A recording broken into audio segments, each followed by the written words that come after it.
Assalamualaikum warahmatullahi wabarakatuh.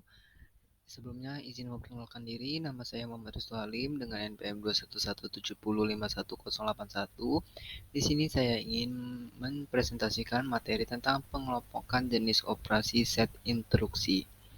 Yang pertama, set instruksi. Set instruksi itu adalah sekumpulan lengkap instruksi yang dapat dimengerti oleh sebuah CPU dengan sebuah kamus berisi daftar perintah apa saja yang dapat dilakukan oleh sebuah prosesor, dan biasanya terikat dengan sebuah keluarga arsitektur prosesor tertentu, misal x86, x64.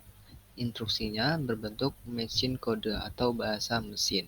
Selanjutnya ada karakteristik mesin instruksi. Itu ada 4 elemen-elemen instruksi mesin. Yang pertama itu ada operation code, yaitu kode operasi berbentuk kode biner.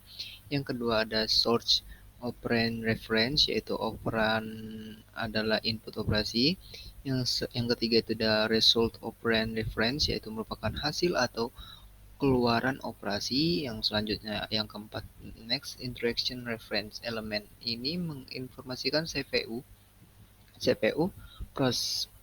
posisi instruksi berikutnya yang harus diambil dan dieksekusi.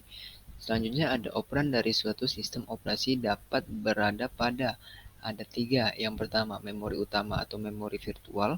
Yang kedua, register CPU. Yang ketiga, perangkat I/O. Selanjutnya ada jenis-jenis instruksi. Jenis-jenis instruksi yang pertama itu ada data processing.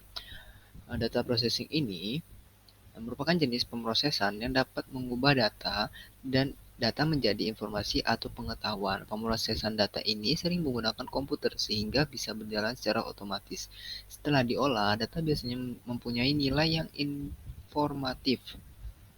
Jika dinyatakan dan dikemas secara terorganisir dan rapi, maka istilah pemrosesan data yang sering dikatakan sebagai sistem operasi. Kedua istilah ini mempunyai arti yang hampir sama. Pemrosesan data mengolah dan memanipulasi data mentah menjadi informasi, sedangkan sistem informasi memakai data sebagai bahan masukan dan menghasilkan informasi sebagai produk keluaran. Yang kedua, data storage. Data storage sering disebut sebagai memori komputer, merujuk kepada komponen komputer, perangkat komputer, dan media perekaman yang mempertahankan data digital yang digunakan untuk beberapa interval waktu.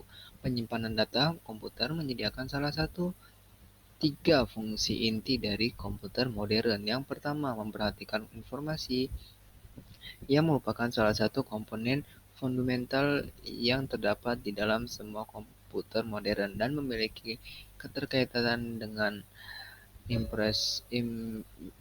mikroprosesor dan menjadi model komputer yang digunakan semenjak 1940-an. Selanjutnya ada 3. Yang ketiga, data movement atau I/O interaction. Proses data movement ini memindahkan data yang di backup juga data-data dari database yang merupakan data indeks, grand, sesma, dan lain-lain ke tempat baru. Tempat baru ini bisa di dalam database baru atau memang untuk di backup saja.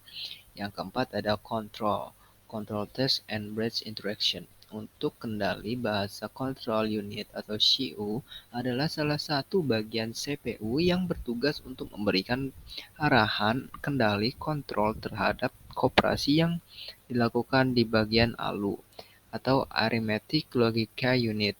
Di dalam CPU tersebut, output dari CU ini akan mengatur aktivitas dari bagian lainnya dari perangkat CPU tersebut.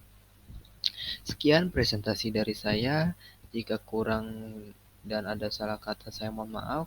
Pada Allah saya mohon ampun. Wabillahi taufiq wal hidayah. Wassalamualaikum warahmatullahi wabarakatuh.